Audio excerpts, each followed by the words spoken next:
Hey everyone, it's your buddy back again with another exciting fanfic, which is, what if Naruto was attacked and is offered power by Kyuubi too? If you enjoy this story, make sure to hit that like button and subscribe to the channel for more fanfics like this. Now, let's dive right into the fanfic. It was a quiet night in the village hidden in the leaves. The citizens were going to their homes and closing up their shops. Everyone stopped when off in the distance they saw death. The Kyuubi no Kitsune, nine-tailed fox, was rampaging off in the distance and headed straight for the village. Villagers started running the opposite direction in a panic as fast as they could to get away from the fox's rampage. At the same time the Chunin, Jonin, and Anbu were rushing to the front lines to try and stop the fox's advance on their village while the Genin were evacuating the civilians. And Anbu knelt before the former Kage and current frontline commander. Sandaime Sama, the Kyuubi has reached the walls of the village, what are your orders? The Sandaime was currently wondering where his successor was in a crisis like this. We will hold the line and buy time for the Yondaime. The Anbu left with a hi to inform the other shinobi. Frontlines. Kyuubi was angry. No, he was beyond angry, he was livid. First he was being controlled by Uchiha Madara, then he is captured by the Shadaime and sealed, then when he is finally free he is once again being controlled by an Uchiha and their cursed eyes. He didn't want to attack Konoha. Hell, he wanted to get the hell away from Konoha and find somewhere to never be disturbed again, but it seemed Kami had other plans for him, which explains his current situation. He swore if he ever got out of the Uchiha's control he would destroy him the most painful way possible. Namikaze clan estate. Minato Namikaze, Yondaime Hokage of Konoha, Konoha no Kiroi Senko, Konoha's Yellow Flash, and the only shinobi to receive an SS rank bingo book entry, was currently conflicted with the situation at hand and wondered what he could do to stop the Kyuubi. Unfortunately he would always reach the same conclusion, sealing it. The question was, who could he seal it into? He knew he could never ask one of his subordinates to sacrifice one of their children to become the Jinchuriki of the Kyuubi, and to make things worse his son Naruto had just been born and lost his wife after the Kyuubi had been released from her, but could he really sacrifice his son to the life of a Jinchuriki with no one to take care of him or look out for him? Yes, he would have to. He was the Hokage and the village came first. Hopefully Sarutobi-sama could protect Naruto and raise him right. He grabbed Naruto from his crib and disappeared in a yellow flash to the frontlines. Frontlines. Sarutobi didn't know what to do. Everything they threw at the Kyuubi would do nothing but anger it more. He knew that once the Kyuubi breached the walls there would be a lot more casualties. All of a sudden a large object fell from the sky and pinned the Kyuubi to the ground. When the surrounding shinobi looked closer they saw a giant dull red toad comparable in size to the Kyuubi, wearing a navy blue vest and carrying a dosu blade at his back with the Yondaime Hokage on the toad's head. We're saved, yelled a random shinobi. It's Yondaime-sama, yelled another random shinobi. Sarutobi sighed. He knew with Minato here they would have a chance at defeating the Kyuubi. Then just as soon as they arrived the Yondaime, Toad, and Kyuubi disappeared in a yellow flash. Outskirts of Konoha. Far away from the battlefield on the outskirts of Konoha stood the Kyuubi, Gamabunta, and his summoner the Yondaime Hokage. Minato turned to address Gamabunta. Bunta, I need you to hold down the Kyuubi while I seal it.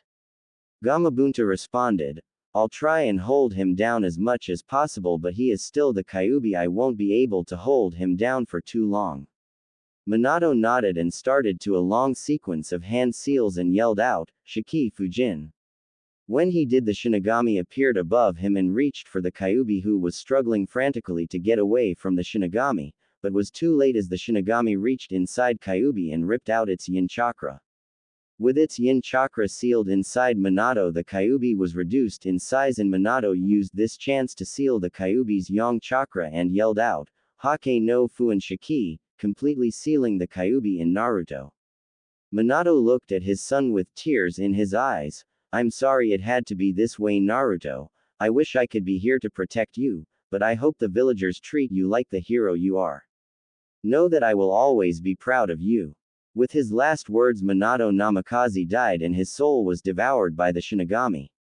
This is the scene Sarutobi walked in on, a dead successor, a crying baby, and destruction all around. He automatically knew what had happened, as it was obvious considering that the child still had the seal pulsing on its stomach. Konoha Council Room. 2 hours later, Sarutobi Hiruzen was walking into the council room to receive a damage report of the village in the aftermath of the Kyuubi attack. Once all the council members were gathered, Sarutobi cleared his throat to get their attention. Now that we are all here, what is the situation of the village? Asked Hiruzen. Konoha's chief merchant answered Sarutobi. The attack made by the Kyuubi has crippled the financial district and reduced out revenue by 40%. Sarutobi nodded. How many casualties, both shinobi and civilian? Murkamina Takanibu, Konoha's executive of the Medic Nin program, spoke next. We have lost a total of 60,000 people in the Kyuubi attack, over 46% of Konoha's total population. Of the 60,000 people dead, 18,000 were shinobi and the rest were civilians. Sarutobi nodded sadly again. Very well, now with the damage report finished, I can guess you would all like to know how the Kyuubi was defeated. Everyone in the council room nodded their heads. The Yondaime was not powerful enough to kill the Kyuubi. No one would be able to kill the Kyuubi because Biju are only large masses of chakra with a conscious. Knowing this, the Yondaime did the only thing he could do. He sealed it into someone with Uzumaki blood. The only Uzumaki that was known was Uzumaki Kushina. She had given birth to a boy today, as such the new container is of Uzumaki blood. Sarutobi thought if he should tell them who Naruto's father was. Let's see how they react to Naruto being the new container. If they call out for his death, I won't tell them. All of a sudden the council room erupted in rage. The civilian council called for Naruto's death while the shinobi council stayed silent. We must kill the demon, yelled one civilian council member. Kill the demon, it must not be allowed to exact its revenge, yelled another. The civilian side continued to call for blood for a good 5 minutes until Sarutobi released a large amount of Ki to quiet them down. Sarutobi knew this would happen. He kicked himself for letting the civilian side know about Naruto's Jinchuriki status.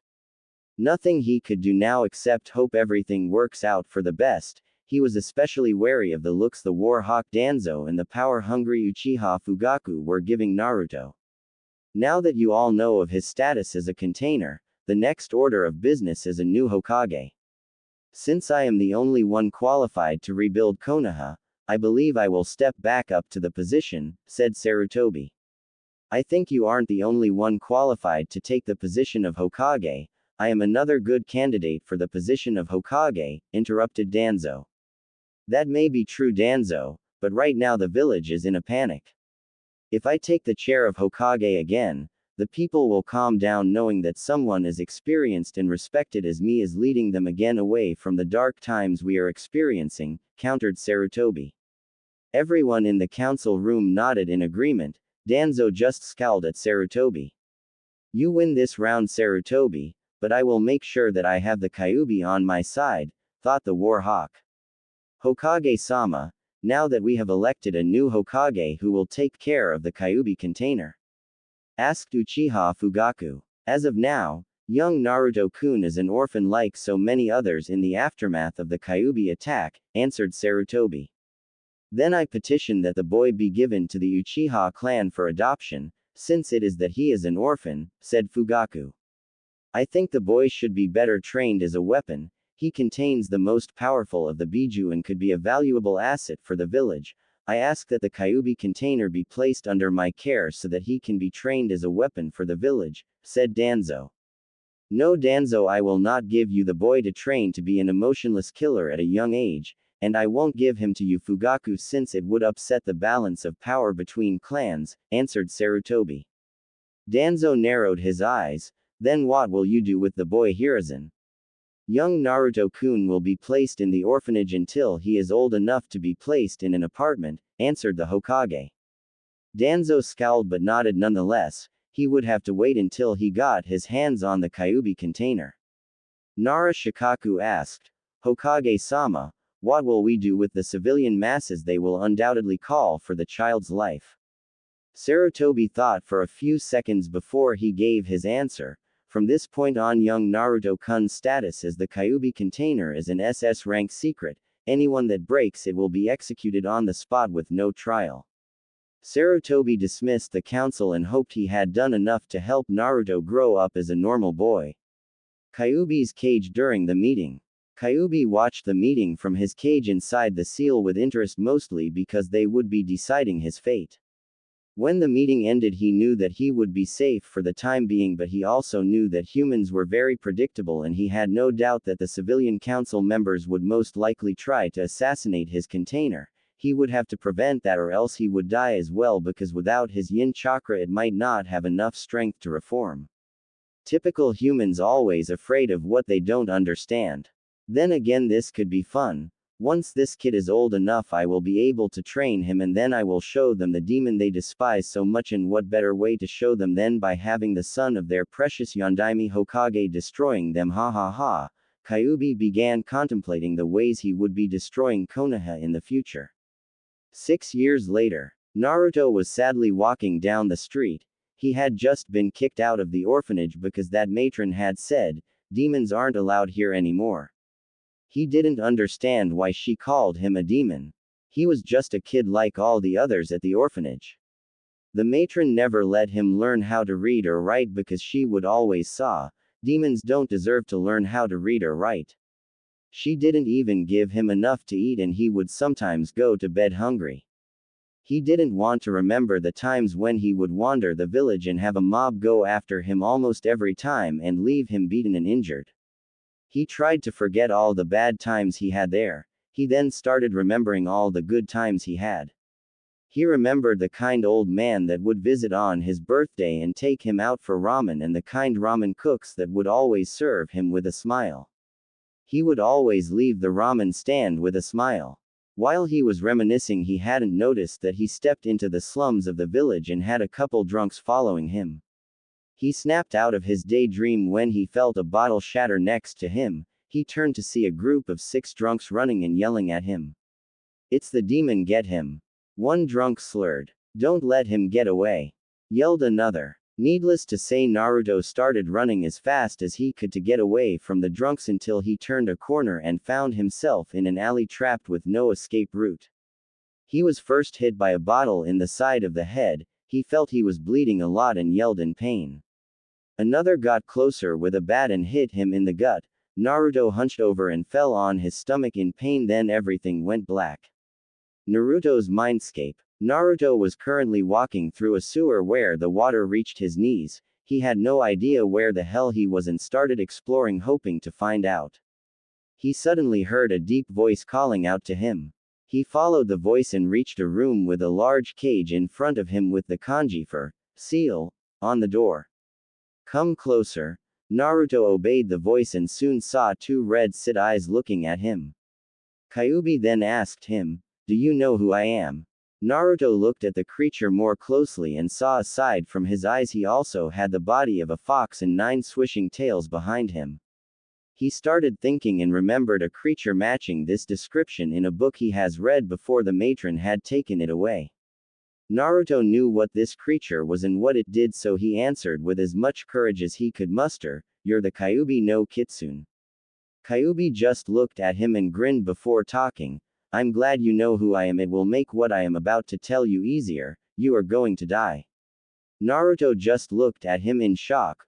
"What do you mean I'm going to die, and where am I?" Kyuubi started explaining. "We are in your mindscape. You came here after you blacked when those humans attacked you." Naruto started remembering what had happened and realized something. "Wait, so you mean I'm still alive?" "Very good, Kit. Yes, you are still alive, and I called you here because I want to help you survive and protect yourself." "Help me? How are you going to help me? You're stuck in a cage," asked Naruto. "That may be true, but I can still give you my chakra to help you fight. All you need to do is rip off a little part of the seal. Aside from being able to use my chakra, you will also gain my heightened sense of smell and hearing, and we will also be able to communicate through the seal." So hurry up and rip off part of the seal and kill these worthless humans, said Kyuubi, losing his patience. Naruto suddenly remembered his proclamation to the old man. Flashback. Naruto was currently inhaling his ramen with the Hokage sitting next to him. Gigi, what's that funny hat on your head? You're always wearing it, asked Naruto curiously. Sarutobi turned to face Naruto and said, "This hat, Naruto-kun, is the hat of the Hokage." Naruto looked at the Sandaime confused. What's a Hokage? The Hokage is the strongest shinobi in the village, Naruto-kun, proclaimed Sarutobi with his chest puffed out. It deflated when Naruto responded, "But you're really old, how are you the strongest shinobi in the village?"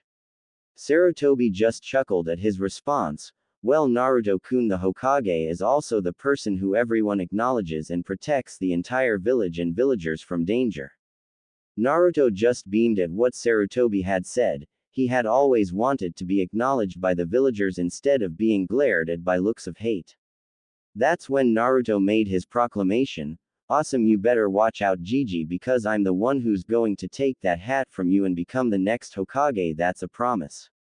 Sarutobi chuckled before responding, I hope, Naruto-kun, I can see that you have the will of fire burning brightly in you. End flashback. I don't want to kill them, I promised I would protect them and become Hokage, yelled Naruto. Kyuubi then lost his patience. Why would you protect them? They are trying to kill you. You should be returning the favor. When are you going to realize that they will always hate you as long as I am with you? You will never be Hokage because they will always hate you. You should make them fear you, make them pay. That fool Sarutobi doesn't care about you, otherwise he would never had let these fools hurt you and despise you. Naruto just started digesting everything Kyuubi had told him and realized he was right. The villagers would always hate him and never acknowledge him because he would always be seen as the demon he imprisoned. That was when Naruto finally lost a hope and realized that only Kyuubi would be looking out for him and no one else. It was him and Kyuubi against the world. He then approached the cage and reached for the seal and ripped off a small piece. He was suddenly overcome with a feeling of immense power and bloodlust. He then noticed he was waking up. Alley. Inside the alley, the 6 drunks were currently kicking Naruto while he was unconscious. All of a sudden there was a bright red light accompanied by an immensely evil power that threw the drunks away. In the alley stood Naruto, but there were changes to his appearance, like his longer fangs, his whisker marks darkened, his hands turned into claws, and he was surrounded by a cloak of red chakra that took the form of a fox with a single tail swishing behind him. He wasted no time feeding his bloodlust and extending his hand and sending a chakra claw to grab the closest villager. The villager screamed in pain as the chakra claw burned his body before he was crushed and thrown away like trash. Naruto moved on to the next 2 drunks. He slammed his hands in the ground and 2 massive chakra claws erupted from the ground and grabbed their head before squishing them like grapes. There was blood all over the street and on Naruto's clothes. He was going to kill the remaining 3 when a voice spoke to him. Kid, you need to finish off these 3 quickly. I can sense the Hokage and a couple more coming this way. Naruto mentally nodded, using his advanced speed to quickly slice the last 3 drunks' heads off before leaving the area and dispelling his chakra cloak. Outskirts of Konoha. What now, Kyuubi? Asked Naruto. We should leave the village for a while until the village calms down. While we're out we can start your training and call me Kurama, that's my name, explained Kurama.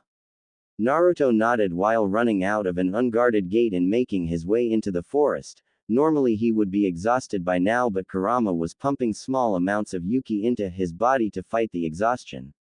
He was told by Kurama to lose his scent by jumping into a stream and washing the scent of blood off to throw off any pursuers that would go after him. He made it about 15 miles before collapsing into a cave, exhausted and hungry. Kurama decided to use this time to make him an interesting offer. Het kid, I was wondering if you want a keke genkai.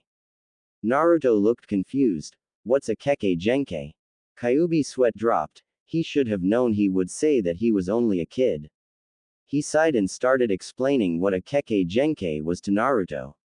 A keke genkai is the abilities passed down genetically within specific clans. Kekkei Genkai abilities that work using a person's eye are called dojutsu. Other Kekkei Genkai include mixing one type of elemental chakra with another, creating a new one unique to the users, which is usually impossible for normal ninja, or other bodily manipulations that are usually unachievable by normal standards. Some dojutsu are the Byakugan, Rinnegan, and the Sharingan. Some elemental Kekkei Genkai are ice release, wood release, magnetic release, storm release, lava release, dust release, and boil release. When he was finished, he could tell Naruto was amazed. How is that possible? You said that they are genetically made for specific clans. Asked Naruto. Kurama just gave him a grin before responding. Well, part of me being the Kyuubi is that I am able to use my chakra and rearrange and add new genes to your DNA, so I could give a new Kekkei Genkai, but I can only give you one because changing DNA is very dangerous, painful, and require a lot of chakra. When you are older, I might be able to give you another one. So what do you say? Naruto thought a lot about what Kyuubi was saying and decided that it would be cool to have a new power, so he agreed to it. But he told Kurama to surprise him on what Kekkei Genkai he would get. Alright, get ready, this is going to be painful. Oh, and you will probably be unconscious for a couple days, Kurama warned. Naruto mentally nodded before leaning down against the wall and feeling extreme pain before passing out. During the last 3 months after the mission to Nami-to-Kuni, Naruto had been suffering. He was forced to once again take D-rank missions with the occasional C rank. Naruto was currently in his backyard training ground. In front of his was a 3-pronged kunai with a seal algorithm on the handle. Scattered throughout the field there were similar kunai and a group of clones surrounding each kunai. Naruto was excited. Just a few days ago his research clones had finally figured out the mechanics of the Hiraishin, and now Naruto was going to test it out. He disappeared in a yellow flash and 3 seconds later reappeared near the first Hiraishin kunai, while the clones dispelled. The second yellow flash was born. Naruto would have to practice the Hiraishin since he only used it 3 times and traveled short distances. It took at least 1/4 of his reserves. Naruto thought back to when he had returned from Nami no Kuni. He was right when he guessed that Kakashi would tell the old monkey and in turn he would tell the council. Flashback. Naruto was eating at Ichiraku Ramen when an Anbu had interrupted his meal and told him the council had summoned him. Naruto left with the Anbu and they disappeared in a swirl of leaves. They reappeared in front of the familiar doors of the council room.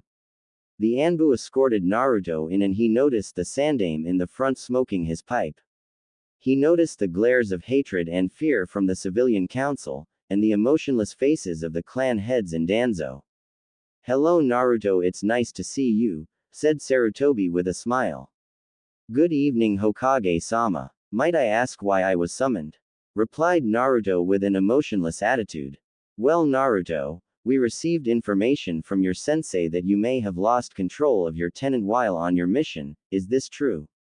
Asked Sarutobi. No Hokage-sama, I did not lose control over my tenant during the mission. Naruto was interrupted by a pink-hair banshee.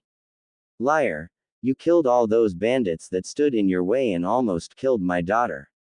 Screeched Harunosuke. Naruto leaked ki at the council woman, who promptly sat down.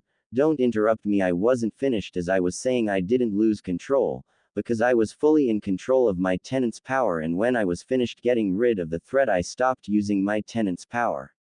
He then turned to Harunosuke. Also for your information, I wouldn't kill a weak whore like your daughter, it would be a waste of my time. Naruto mentally smirked as the civilian council erupted in anger and demanded his head for the disrespect he had shown them.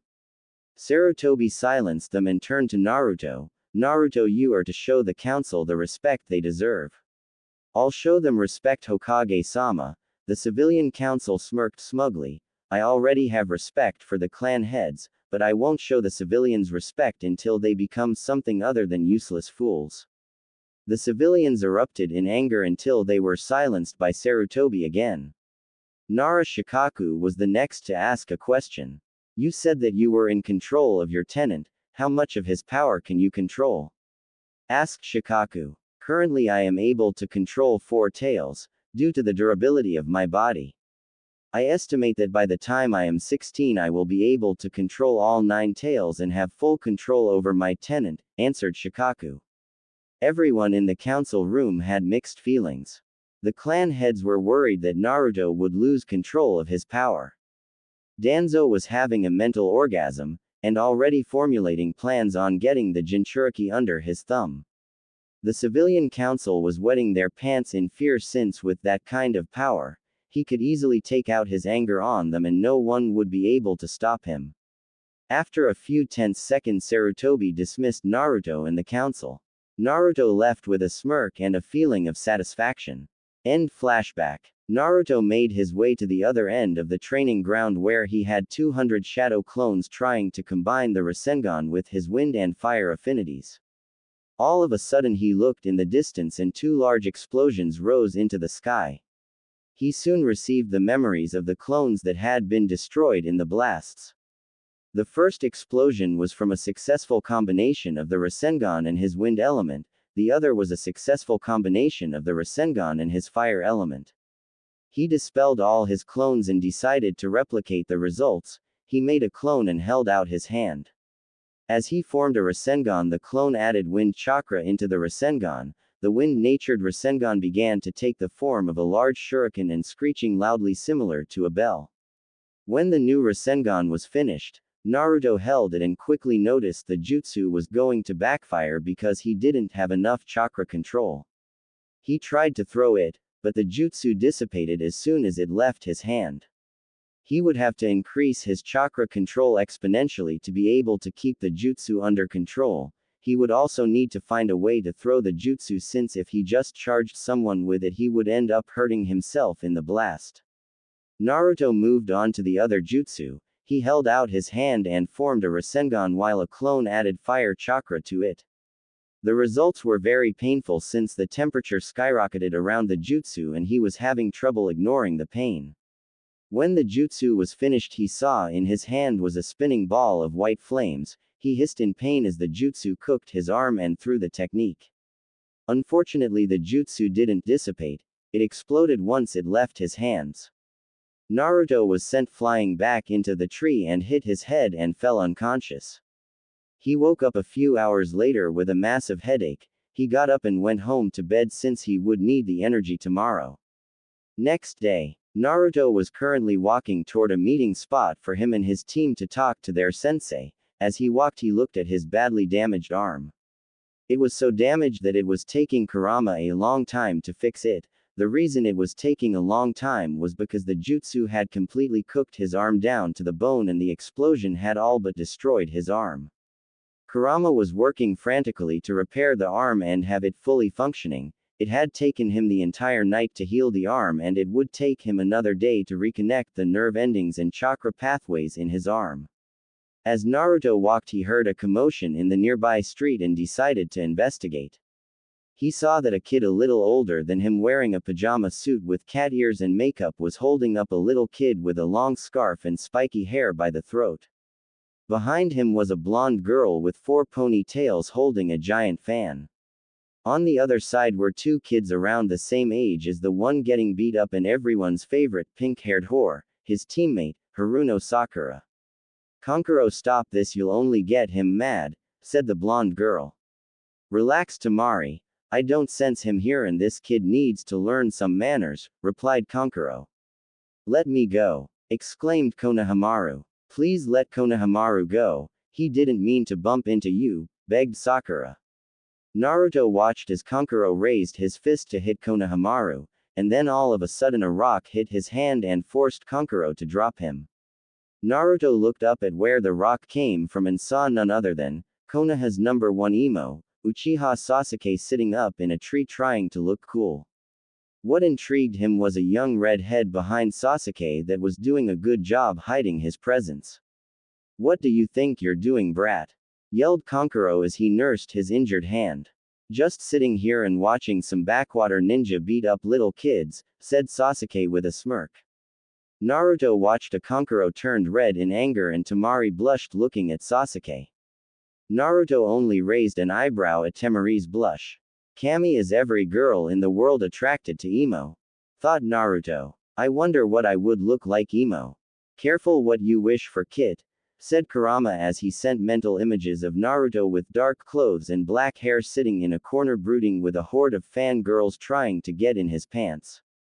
Naruto shivered at the mental images and shook his head to get rid of them and turned his attention back to the confrontation. Kankuro was livid that he had been showed up by a brat, so he pulled out the bandaged object behind him. You're going to use Crow for this? Asked Tamari in surprise. Before Kankuro could answer, the redhead decided to make himself known. Kankuro, stop it. You're a disgrace to our village, said the redhead in an emotionless voice. Everyone looked shocked at the redhead's sudden arrival. Naruto decided to get closer and activated his chameleon jutsu to stand behind Sakura. As he got closer, he noticed something was off about the redhead and his chakra. Kit the redhead, I can feel Shukaku inside him. He's Suna's Jinchuriki, said Kurama. Interesting, if I can sense Shukaku, shouldn't he be able to sense you? Asked Naruto. No, you Mokuden bloodline prevent my chakra from leaving you unless you want it to, explained Kurama. Naruto mentally nodded and continued watching the redhead with a new interest. He was pretty sure that he was mistreated in Suna, so he could use that and manipulate him to his side.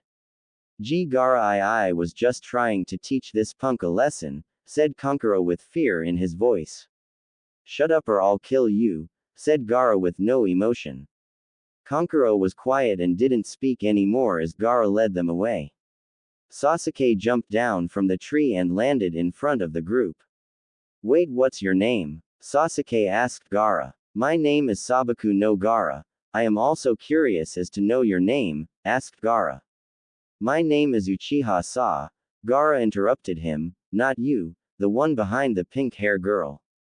Impressive, usually no one can find me when I am using his jutsu, said Naruto as he deactivated his chameleon jutsu and reappeared behind Sakura, who jumped away in surprise.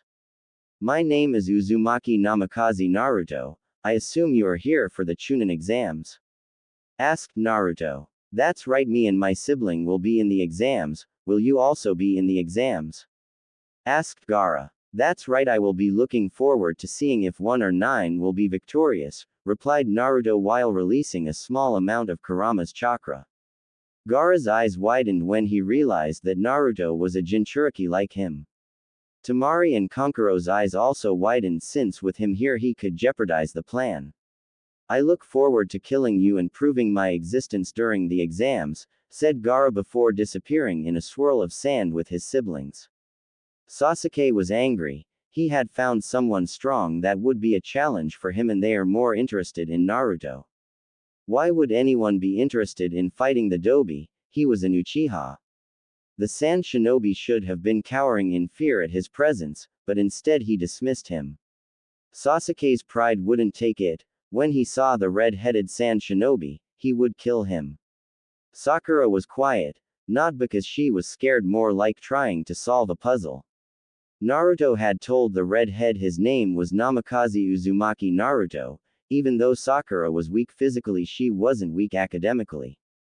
She used her vast knowledge and realized Namikaze was the last name of the Yondaime Hokage, and Naruto had just called himself Namikaze. Naruto, why did you call yourself Namikaze? Asked Sakura. Well, Sakura, normally when someone is introducing himself they say their entire name, answered Naruto sarcastically. Cha, don't let him talk to you like that, kick his ass. Yelled inner Sakura. Normally Sakura would obey inner Sakura, but she learned to never obey inner Sakura when it came to Naruto because Naruto would end up killing her. I mean, why you would call yourself Namikaze if the only Namikaze was the Yondaime Hokage? You know Haruno for the supposed top kunoichi, you sure are retarded. I call myself Namikaze because my father was the Yondaime Hokage, belittled Naruto. To say she was shocked would be an understatement. She couldn't believe that Naruto was the son of the Yondaime Hokage. If she looked closer, she could see that he closely resembled the Yondaime. She hit herself for not realizing sooner. Sasuke, on the other hand, didn't really care that Naruto's father was the Yondaime. The Namikaze were nothing compared to the Uchiha. Naruto decided he was done playing 20 questions and disappeared in a swirl of leaves to the meeting place. Sasuke and Sakura made their way to the meeting place with Sasuke walking in silence and Sakura asking for a date. Meeting place. After 2 hours of waiting in a bridge, Sasuke and Sakura were bored out of their minds except Naruto, who was keeping himself busy by reading a book about advanced sealing. Kakashi showed up in a puff of smoke, with his trademark eye smile. "Yo!" greeted Kakashi. "You're late," yelled Sakura. "Sorry, I crossed a black cat on the way here and had to go the long way around," said Kakashi while everyone's sweat dropped. "Anyway, I'm here to give you these forms. They are entry forms for the Chunin exams. If you decide to enter, you need to show up tomorrow at the academy in room 301 inches," explained Kakashi. Everyone took a form and Kakashi disappeared in a puff of smoke. Sasuke gave an arrogant smirk as he looked at his form and walked home. Sakura looked worried and scared while following Sasuke. Naruto looked indignant on the outside, but internally was smirking. Next day, Naruto, Sasuke and Sakura were walking through the halls of the academy when they noticed a large group of people gathered around the door. Naruto immediately realized that there was a genjutsu over the sign to confuse contestants, and there were 2 Chunin guarding the doors hanged like genin. He wanted to walk past them because he knew the genjutsu was only here to prevent genin who can't even distinguish a genjutsu from entering the exam. He looked over at Sasuke, who had an arrogant smirk on his face and was walking up to the crowd. Immediately Naruto grabbed Sasuke and covered his mouth before he could reveal the genjutsu. "Uchiha, what the hell are you doing? Can't you see that the genjutsu is there to keep the weak teams out?" whispered Naruto. Sasuke pushed himself out of Naruto's grip. "Of course I do, Dobi. What do you take me for, an idiot?" "Could have fooled me," said Naruto as he walked past the crowd and toward the stairs with a confused Sakura and a scowling Sasuke. As they walked to the right room, they were stopped by a boy a year older than them wearing a green jumpsuit and orange leg warmers. "Please wait, are you Uchiha Sasuke?" asked Lee. "That's right, what do you want?" replied Sasuke arrogantly. "I want to fight you and prove that a genius of hard work can beat a genius of talent," stated Lee enthusiastically. "Fine, but you'll just lose like all the other losers in these exams," replied Sasuke smugly. "Oi Uchiha, don't underestimate this guy," said Naruto, even though he didn't care if Sasuke got hurt.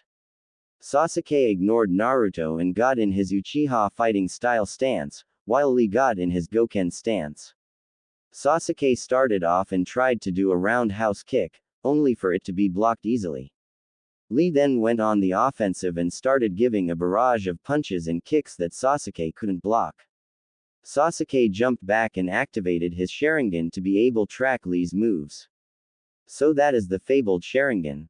asked Lee. "That's right, with these eyes you are nothing before me and should just give up now," replied Sasuke arrogantly. "No, I cannot give up. I will defeat you and prove I can be a splendid shinobi," stated Lee before disappearing in a blur. Sasuke was able to keep track of his until Lee punched him in the face. Sasuke couldn't believe it, he had been hit and his Sharingan wasn't able to follow the attack. Lee continued barraging Sasuke with punches and kicks until he kicked Sasuke high in the air and loosened his bandages. He wrapped his bandages around Sasuke and turned upside down while falling straight to the earth, spinning at breakneck speeds. He was stopped by what looked like a pinwheel holding his loose bandages. Lee saw a turtle standing on the other side of the room. Lee immediately released Sasuke from his bandages and kneeled in front of the turtle. "Lee, do you know what you have done? That move is forbidden from being used on a fellow Konoha shinobi. I hope you are ready for your punishment," stated the turtle angrily. All of a sudden an exact clone of Lee appeared on top of the turtle. The only difference was that he was taller and wearing a Jonin vest. "Lee, I am very disappointed in you. You willingly disobeyed me and performed that move on a comrade of the village," scolded the older Lee clone. "But Guy-sensei, I had good ray." Lee was cut off when Guy punched him and sent him flying across the room. "You fool!" yelled Guy. "There is never a good reason to excuse attacking a comrade. You have greatly diminished your flames of youth. Yelled Guy. Lee gasped and began crying anime tears. I am sorry, Guy Sensei. I will now train 100x harder and strengthen my flames of youth. Yelled a depressed, enthusiastic Lee. That's my student, I couldn't be prouder of you. Said Guy as he gave Lee a thumbs up and smiled so brightly that his teeth shined. Lee began crying even more anime tears. Guy Sensei. Guy joined him in crying. Lee. They began running toward each other. Team 7 watched in horror at what was unfolding in front of them. Guy Sensei. Lee. Guy Sensei. Lee. They met in the middle and hugged while a sunset genjutsu appeared in the background. Holy shit, what the hell is this? My eyes, they burn. Naruto mentally yelled. Naruto activated his Sharingan to dispel the genjutsu. Screw it if the village finds out about my Sharingan, as long as I stop the genjutsu I'll be happy. Unfortunately, the Sharingan didn't dispel the genjutsu, it only served to memorize the most horrible experience Naruto ever had. Look away, kid. Look away. Yelled Kurama as he tried to dispel the genjutsu by flooding Naruto's body with his chakra, but the two failed miserably. Team 7 immediately left the two clones to their hug and agreed to never speak of the incident again. They walked upstairs to find Kakashi waiting for them at the door. Yo, you made it and all of you are here, said Kakashi with his signature eye smile. Why would it matter that we would all be here? Asked Naruto. Because the Chunin exams are supposed to be taken as a team and if one of you wasn't here I wouldn't let you enter, said Kakashi. Naruto and Sasuke frowned. Sakura was relieved. After one last good luck, Kakashi left in a puff of smoke. Team 7 entered the exam room and were immediately barraged by ki by the other teams. Sakura had trouble breathing, Sasuke was breaking a sweat, and Naruto just shrugged and released his own ki. The other teams immediately turned the other direction away from Team 7. All of a sudden Sasuke was tackled to the ground by Ino. Did you miss me, Sasuke-kun? Asked Ino while lying on top of Sasuke. Oi Ino pig, get off Sasuke-kun, can't you see that he doesn't like you? Yelled Sakura. Go away, forehead. Sasuke-kun loves me and is probably glad he finally gets to see me. Replied Ino. Ino, why do you have to be so troublesome? Shikamaru sighed as he approached with Choji who was eating chips. Yahoo! It looks like we all made it here. Exclaimed Kiba with Akamaru barking in agreement. Yes, it seems our entire graduating class is attending the Chunin exams, said Shino in his monotone voice. Hinata approached from behind her teammates as shy as ever. Naruto thought that her Jonin sensei would have broken her out of her shy shell. Apparently whoever her Jonin sensei was, she was just as worthless as Hinata. As Naruto's class talked, Naruto noticed they were gaining a lot of attention from the rest of the room. He also noticed a silver-haired teen with glasses was approaching their group. You guys should be quiet, you're attracting a lot of attention, said the silver-haired boy. Who are you? Asked Sakura. My name is Yakushi Kabuto, replied the teen. Have you taken the exams before? Asked Ino. Actually, I've taken them 7 times already, said Kabuto. Wow, you must SCK at this, stated Kiba. Actually, since I have taken these exams for so long, I have been able to collect information about teams and contestants, said Kabuto. Do you have information on Sabaku no Gaara and Rock Lee? Asked Sasuke. Kabuto found a card that showed Gaara. He is the son of the Kazekage and is the teammate of his elder siblings Kankuro and Tamari. He's completed 12 C ranks and, while even 1B rank, it's also said he completed all the missions without getting a scratch. The rookies were quiet when they learned of such a dangerous foe. Kabuto shuffled his cards until he found the right one. Rock Lee is a member of Team 9, his Jonin sensei is the taijutsu specialist Maeda Guy and his teammates are Hyuga Neji the Rookie of the Year and Tenten the Kunoichi of the Year. He's completed 50 D ranks and 15 C ranks. He is said to be awful at ninjutsu and genjutsu, but his taijutsu is at least high Chunin level.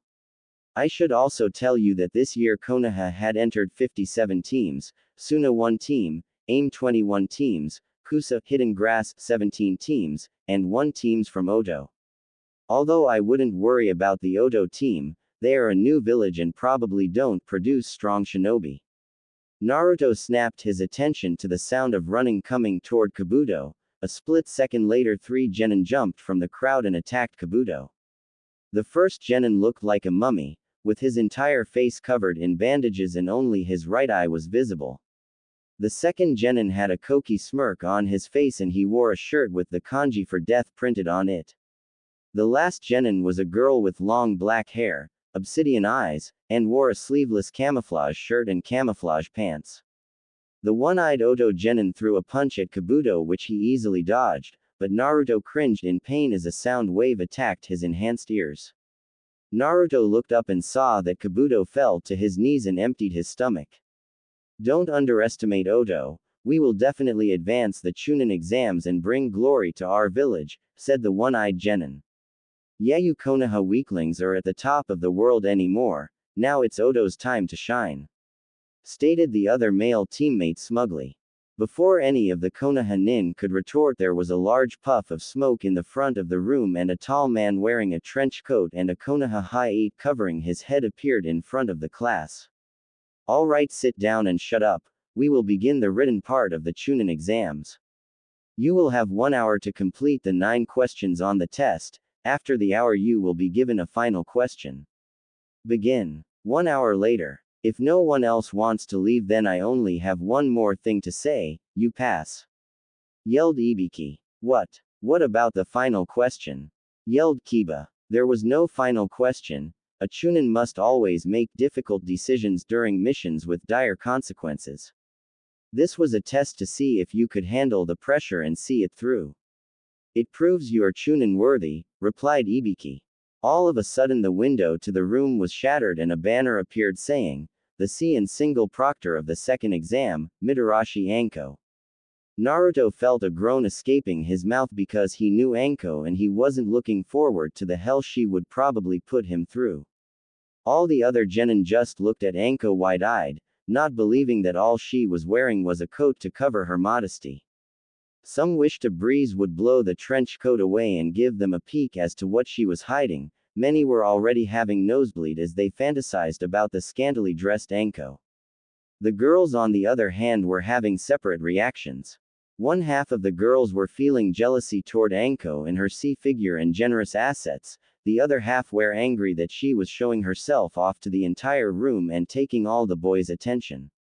You're just in time, Anko, I was finished with them when you came in, spoke Ibiki. Good, it looks like there are still 50 teams, you're losing your touch, Ibiki, teased Anko. What can I say, it looks like the candidates this year will be very entertaining, responded Ibiki. Don't worry, by the time I'm done with them there won't even be half that number of teams, stated Anko with a sinister smirk. Alright you bastards, meet me at training ground 44 in 15 minutes or else you fail, said Anko as she jumped back out the window and left toward her favorite playground. Naruto stood up and walked toward his 2 team members. Follow me, I know where the training grounds are. Both team members nodded and followed Naruto as he made his way out of the testing room and headed toward the Forest of Death. Forest of Death. After arriving at the Forest of Death, Naruto waited in silence until Anko began listing off the rules. Alright you gakis, this is the Forest of Death, my personal favorite playground. For the next 5 days the forest will be your home. You will be inside the forest trying to reach the tower located in the middle off the training grounds. Anko then took out 2 scrolls, a white and a blue scroll. Your objective in the forest is obtaining both scrolls to be able to enter the tower. Each of your teams will get 1 scroll and you have to steal the other from an enemy team. Anko noticed that Naruto wasn't paying attention to a word she was saying. She promptly threw a kunai at Naruto. Naruto surprised her when he caught it and threw it back, causing her to jump away. When she jumped away, her trench coat moved and revealed a full view of her assets to those who looked quick enough to catch her wardrobe malfunction. Immediately genin were thrown back from huge nosebleed and some passed out from blood loss with a perverted smile. Naruto just smirked at the situation he had just caused, while Anko was annoyed that the blonde had caught her off guard like that. She quickly moved behind him and pressed her chest against his back. Naruto stiffened at the close contact, not being used to it. Well, I guess we have a pretty brave little genin, now don't we? It's too bad that this forest has killed a lot of brave genin, said Enko trying to intimidate Naruto. Naruto smirked and replied with a smug smile before pointing at Kiba, this forest is a joke, and the animals in it are as harmful as the puppy on the Inuzuka's head. I bet me and my team will be the first to get to the tower. I guess we'll just have to wait and find out if you were strong enough to pass the forest or just another meal for my pets, replied Enko as she made her way back to the front of the group. She knew that Naruto wouldn't be intimidated by the forest, but that didn't mean the surrounding genin wouldn't. Enko then motioned for the surrounding chunin to pass out the death waivers. Alright you bastards, these are death waivers stating that if you were to die in the forest of death, Konoha is not responsible for your deaths. Once you sign them you can hand them in and receive your scroll, then you will make your way to your designated gate. After handing in their forms and receiving their heaven scroll, they made their way to gate 59 and waited for the timer to begin. Naruto turned to his teammates, we will need to stay together, me and Sasuke will take out the enemy teams. Sakura, you just stay back and make sure we aren't ambushed. The buzzer sounded and the gates swung open, Team 7 rushed inside, the second exam had begun. 30 minutes later, Naruto had used his advanced sense of smell to track one of the other teams. Team 7 waited in the trees overhead as they watched a team from AIM set up traps around their camp. He could tell that they were weak as Sakura, so they wouldn't be much of a challenge. Sasuke was the first to move. He jumped down on the first genin and kicked him hard into a tree. Naruto followed as he appeared behind the second genin before jamming a three-pronged kunai into his throat and watched him bleed out until he died. The last genin as one of his teammates is knocked out and the other is killed by the Konoha team. Give us your scroll and I might think about letting you go, stated Naruto sinisterly. The AIM genin looked at him in fear and took out a heaven scroll and put it on the floor. TT there T that T's S my scroll LL, now J just let me G go. Naruto took the scroll before burning it with a small fire jutsu. Sorry, we already have a heaven scroll, I guess you have nothing to offer. Naruto smiled evilly. Before the AIM genin could beg for his life, Naruto threw a wind-enhanced three-pronged kunai into his head, killing him instantly. Naruto, you didn't have to kill him, berated Sakura. Sakura, in these exams we are enemies and if besides the proctor said we could kill, so I'm going to take advantage of that, said Naruto as he finished with an evil smirk that caused Sakura to shudder. Let's get going, we still need to find an earth scroll, said Naruto as he jumped into the tree. Sasuke-kun, why didn't you stop Naruto from killing him? Asked Sakura to her crush. Why should I care if the Dobi kills some trash from a rival village, replied Sasuke with a shrug.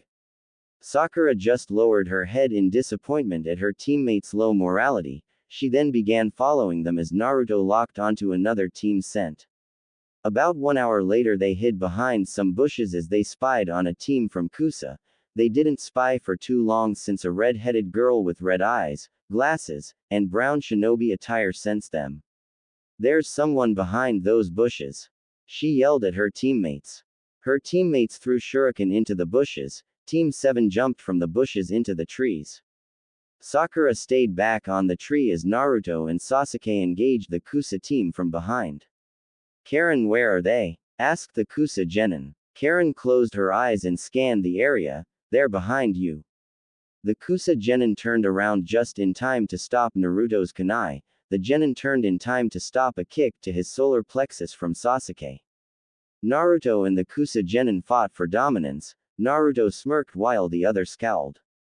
Naruto decided he was tired of playing around and channeled wind chakra through his kunai. The three-pronged kunai cut through the other kunai like a hot knife through butter. The Kusa genin couldn't dodge in time and was slashed by Naruto's kunai. He looked at his injury and saw it was a really deep wound and he was bleeding a lot. He fell to his knees bleeding as Naruto approached and positioned a kunai at his throat. Any last words? Asked Naruto. Yeah, FCKU. Yelled the Kusa genin. You're brave, not begging or pleading for your life. Just for that I'll give you a quick death. Naruto then quickly stabbed him in the heart, killing him instantly. Sasuke was currently engaged in a taijutsu battle with the Kusa genin. Sasuke smirked as he was able to easily push the genin back and make him struggle. Sasuke then saw that Naruto was done with his kill and moved to end his fight. He started to speed his attacks up and landed a chakra-enhanced kick to the genin's stomach, sending him flying back toward tree. Sasuke watched as he flew toward the tree and heard a loud snap. The Kusa genin then slumped over dead since his spine had snapped from the force of hitting the tree. Karen watched as her two teammates died, but she really didn't care about them. They had always hated Karen for holding them back. She would always support them from the back because she wasn't a frontline fighter. They hated her for that because they thought she was a burden to the team. Even her sensei thought she was a burden holding back two promising shinobi. Naruto searched the genin's pockets until he found an earth scroll. Yes, this is the right scroll. Now let's head to the tower before anyone else can get there, said Naruto as he tossed the scrolls to him for safekeeping. Naruto turned to look at Karen, expecting to see sadness, anger, depression, or fear. What he didn't expect to see was indifference, happiness, relief, and satisfaction. He was confused until he realized that she must have hated her teammates. The look on her face was the same look on his face whenever he killed a villager that tried to attack him when he was younger. The satisfaction that the person who hated and scorned you died a horrible death in front of you. You guys go ahead, I want to check if I can get some supplies from their bodies, I'll catch up to you later. Naruto lied since he wanted to be alone and try to recruit Karen to his side. He could see that she probably had a gifted sensory ability and would make a valuable addition to his forces. Sasuke just shrugged as he jumped on a tree and headed ahead. Sakura frowned, leaving the girl alone with Naruto. She already knew Naruto's moral compass wasn't pointing north. She hoped he wouldn't do anything that revealed his moral compass pointed completely south. Sakura, after a moment of thinking, decided to trust Naruto and went to catch up to Sasuke. Naruto stood in the clearing in front of a kneeling Karen. Karen noticed he was just standing there looking at him. Well, aren't you going to take their supplies? Asked Karen. No, I have plenty of supplies. Aren't you going to scream at me for killing your teammates? Replied Naruto. Karen shook her head. I hated those two. They would always leave me behind and insult me just because I wasn't the fighting type. I'm more of a support type of shinobi since I have a strong sensory ability. Interesting, so what are you going to do now that your team is dead? Asked Naruto. I have no idea. My sensei will probably just toss me aside now that his two prized students are dead. Well, you could come with me if you want, Naruto said as he rubbed his chin. Karen looked at him skeptically. You mean join Konoha? Naruto laughed. No, I mean join me as a partner. I'm going to leave this weak village soon and I could use powerful and useful allies. Karen scanned his chakra for any deceit or malice. When she scanned, she was surprised with what she sensed. Her ability was that she was able to tell what kind of person someone is by their chakra. She could also sense chakra from far away and heal using her blood. She could sense that Naruto's chakra was dark, evil, cold, and hateful. When she looked deeper, she could feel a tiny part of his chakra was bright, good, and warm, but it was rapidly being eaten up by the dark chakra. She knew that Naruto must have been a good and caring person when he was younger, but then some event must have caused the seeds of hate to spread and slowly consume his nice and caring chakra. She decided reluctantly to trust him since she really had nothing to lose if she trusted him. Alright, I'll join you, but I can't really leave safely. The other teams and animals will kill me, said Karen. Naruto chuckled and threw a Hiraishin kunai on the ground. Don't worry, I have a way of getting out of the forest. Just grab my hand and I can drop you off at my compound. Naruto held out his hand and Karen hesitantly grabbed it. Naruto then concentrated on a Hiraishin kunai at his compound and disappeared in a yellow flash. Namikaze compound. Naruto and Karen reappeared back at his compound in a yellow flash. Welcome to my home. Go ahead and take one of the bedrooms upstairs. If you want to use the training grounds in the backyard, stay away from the fence since it will kill anyone that it doesn't recognize that gets close. Anyway, I should probably get back since I still have an exam to finish, said Naruto. Wow, this place is huge. Are you from a rich clan? Asked Karen. Yeah, this is the Namikaze clan compound. It was left for me by my father, the Yondaime Hokage, Namikaze Minato, replied Naruto.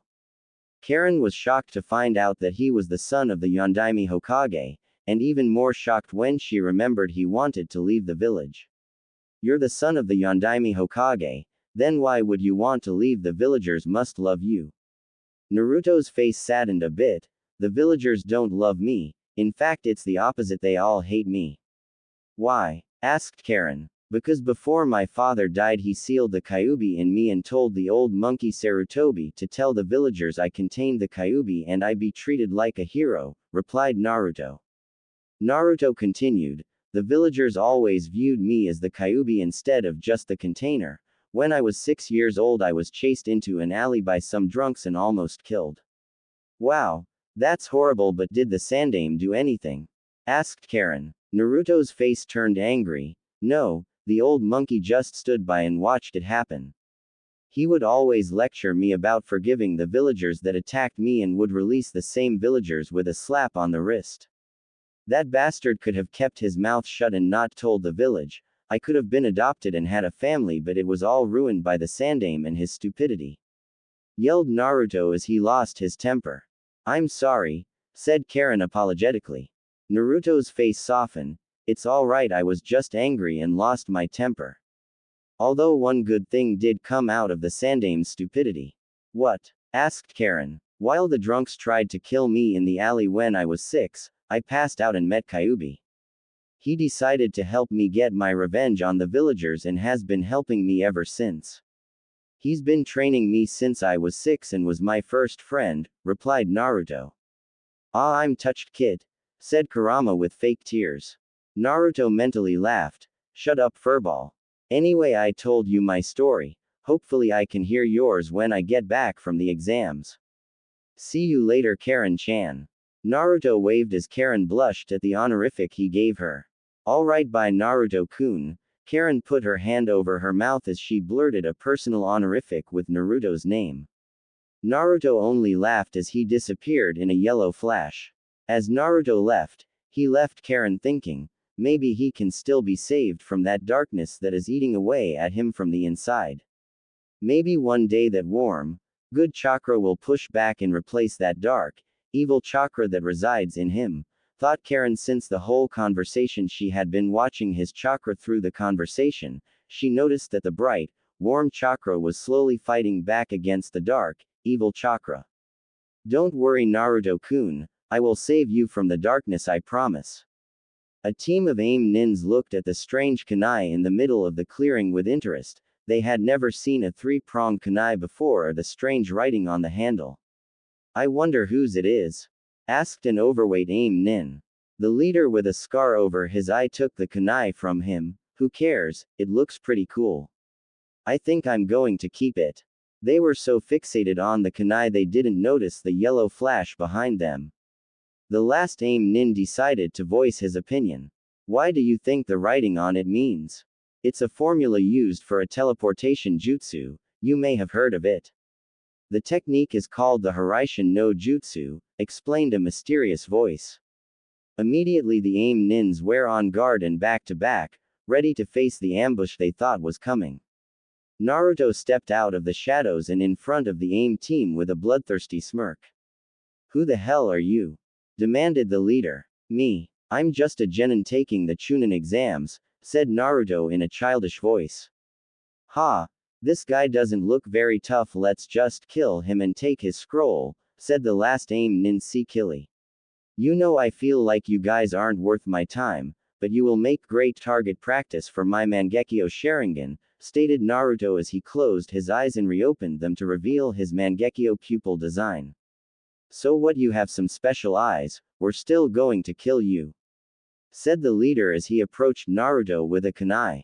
Naruto just stood in place and let the genin slice him. The leader smirked as he sliced Naruto's neck only for the attack to completely pass through Naruto. What the hell was that?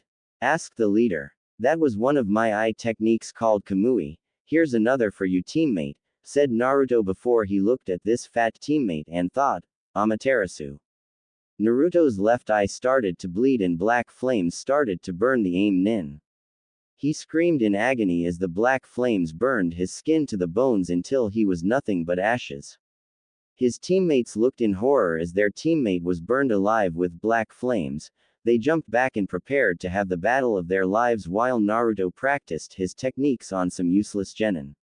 The AIM team leader took his umbrella from his back and threw it into the air, and the umbrella fired a barrage of Senbon needles at Naruto. The other AIM nin used this chance and threw kunai with exploding tags attached to them. Ninja art. Raining needle death. Yelled the leader. Naruto looked unimpressed and just watched the Senbon needles and explosive kunai quickly head toward him. The kunai reached first and exploded, causing a cloud of dust to obstruct their view of Naruto. They looked closer to make sure Naruto was dead. The AIM team leader was too slow to dodge what looked like a black skeletal arm that erupted from the dust cloud and grabbed him. The dust cleared and showed Naruto unharmed, but he was surrounded by a skeletal ribcage with one arm. Too bad, I guess you weren't strong enough. Don't worry, your death will be very painful, said Naruto with a sinister smirk. He used the Susanoo arm to throw the leader into a tree and turned his attention to the final teammate.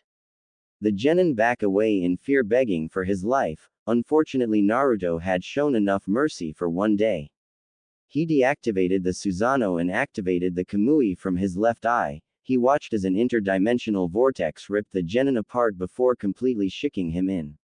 He walked back to the leader and saw he was trying to crawl away. Naruto noticed that his legs were probably broken. He smirked. Naruto walked over and stepped on his broken leg. The leader hissed in pain. Where do you think you're going? Asked Naruto with a smirk. Please just let me go, pleaded the AIM nin. Naruto put his hand on his chin and hummed, No, I don't think so. In fact, you will make an excellent sacrifice for the Edo Tensei. Naruto activated the Kamui in his right eye and shook the genin into his eye's dimension. The leader was screaming in fear the whole way inside. Naruto decided he had had enough fun and picked up his teammate's smell, but when he picked up his teammate's scent, he also picked up a strong smell of snakes. He headed toward them and picked up speed, hoping they weren't in danger. Not that he cared about them. If they died, he wouldn't be able to advance to the next round. With Sasuke and Sakura were making their way toward the tower. They were suddenly stopped by a strong gust of wind that slammed them into a tree. A Kusa genin appeared from the tree, and stood in front of the partial Team 7. My, it's good to finally meet you, Sasuke-kun, said the Kusa Kunoichi. Who are you and what do you want from me? Hissed Sasuke. Me. I'm just here to offer you the power to kill Itachi, but you will have to prove you are worthy of my gift, replied the Kusa nin. The Kusa nin gave off a large amount of Ki. The amount of Ki caused Sakura and Sasuke to freeze in place and not able to move. Sakura fell to her knees and Sasuke tried his hardest to move despite the fear. As the Kusa nin approached, she started making hand signs and finished on the snake sign. A huge gust of wind approached both genin. Sasuke knew if he didn't dodge him and Sakura would be killed. Sasuke got desperate and pulled out a kunai to stab himself. The pain overwhelmed the ki and he was able to grab Sakura and dodge the attack. Well, you used pain to regain control of your body. Impressive. I think I will play with you for a while, Sasuke-kun. After Sasuke put unconscious Sakura in a safe location, he went to fight the Kusa nin and hoped he could defeat her. The Kusa nin attacked Sasuke. Both started out with taijutsu, with Sasuke throwing a barrage of punches and kicks while the Kusa nin dodged effortlessly. Sasuke grit his teeth and activated his Sharingan while he sent a roundhouse kick toward her head. The Kusa nin ducked and punched Sasuke in the solar plexus, sending him back into the tree. Sasuke landed on the branch and threw a kunai at the Kusa nin, who in turn caught the kunai. I'm disappointed in you, Sasuke-kun. you'll never be able to kill Itachi if this is your strength, mocked the Kusanin. Sasuke turned red in anger. Shut up, I will kill Itachi and avenge the Uchiha clan. Sasuke took out 5 shuriken and threw them at the Kusanin, who effortlessly deflected them with the kunai he had caught. Sasuke smirked as he pulled on the ninja wire attached to the shuriken. The ninja wire wrapped around the Kusanin and incapacitated her.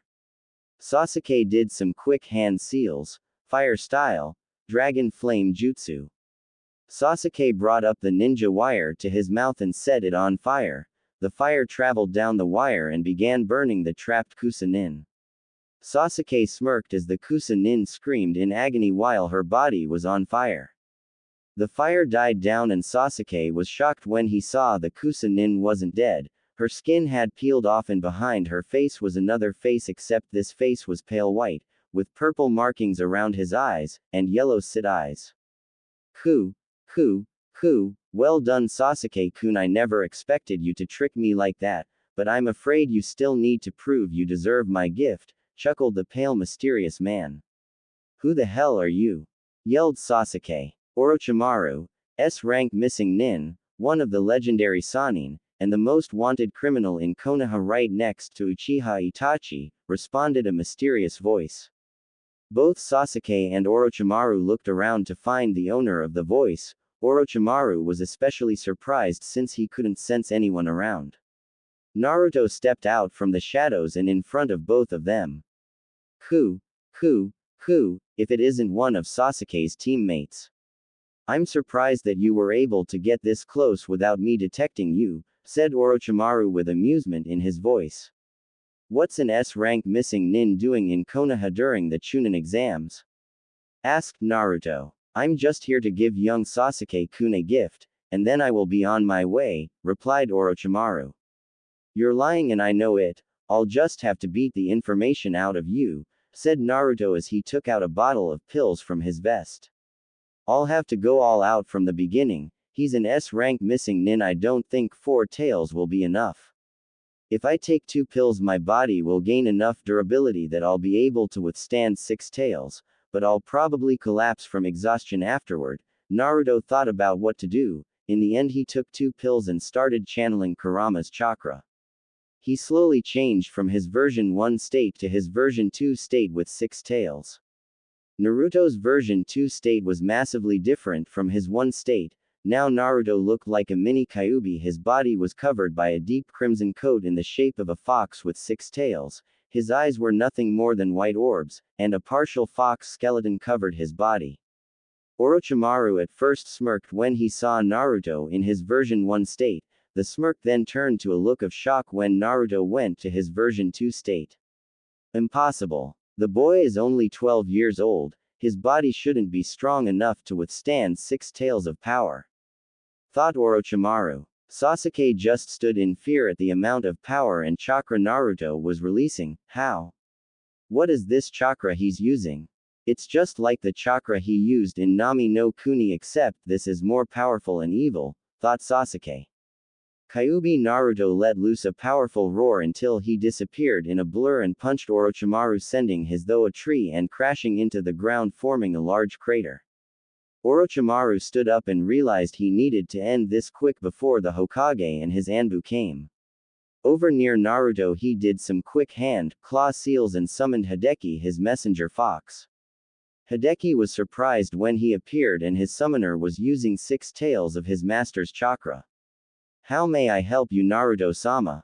Asked the small fox. Hideki, I need you to stick around near me. When I collapse from exhaustion the Sandaime and his Anbu will try to take me out of the exam. Your job is to tell the Sandaime that Orochimaru, the S-rank criminal from Konoha, is inside the village and I tried to fight him using your master's chakra. Also tell him not to take me out of the exams. I'll be fine and should wake up in a few hours, answered Kyuubi Naruto. Very well Naruto-sama, I will perform your orders. Hideki then went and hid in the shadows near his summoner. Naruto used his speed and appeared in front of Orochimaru. He saw Orochimaru perform some quick hand seals and slammed his hands into the ground.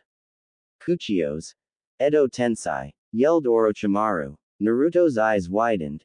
It looks like he was able to improve on the Edo Tensei, but who could he have that would be a match for me in my six-tail state? A coffin rose from the ground with the number 1 on the lid. The lid opened and Naruto's eyes widened even more when he saw the Shadaime Hokage. Kit, this is very bad. Do not let the Shadaime catch you. If he does, it's all over, yelled Kurama as the bad situation arises. Orochimaru smirked and inserted a kunai with an instructions tag into the Shadaime's head. His head rose up and his eyes turned completely white. The Shadaime rushed Naruto and punched him in the face, sending him back into a tree. Orochimaru used this chance to get to Sasuke. Since he didn't have enough time, he would have to give Sasuke his curse mark and leave quickly before the Hokage arrived. Edo Tensei Shadaime vs. Six-Tailed Naruto. Naruto was knocked out of his shock when the Shadaime punched him into a tree. He quickly rushed the Shadaime and punched him into the ground, forming a huge crater. Naruto jumped back and put distance between himself and the resurrected Hokage. Damn it! What the hell am I going to do? The only way to stop him is to seal him, but I don't have any sealing tags. Even if I did, the minute I exit my version 2 state, I'll collapse from exhaustion, thought Naruto. This is quite the situation. Your notes on this jutsu said that sealing or the summoner deactivating the jutsu is the only way to stop the reanimated corpse. Try and hold him off until the Anbu get here. If he uses his Mokuden powers to suppress me, I'm going to be gone for at least 2 days, said Kurama. Naruto decided he would just have to buy his time until the Sandaime arrived. He was knocked out of his thoughts when a wooden tentacle erupted from the ground and tried to wrap around him. He dodged the tentacle only to be ambushed by more tentacles. He looked around and saw that there were wooden tentacles coming in from all sides. He looked for an opening and found one. He immediately jumped through and avoided the trap, and he continued running from the pursuing tentacles and ran toward the Shadaime. Fire style. Demon Fox Hellfire.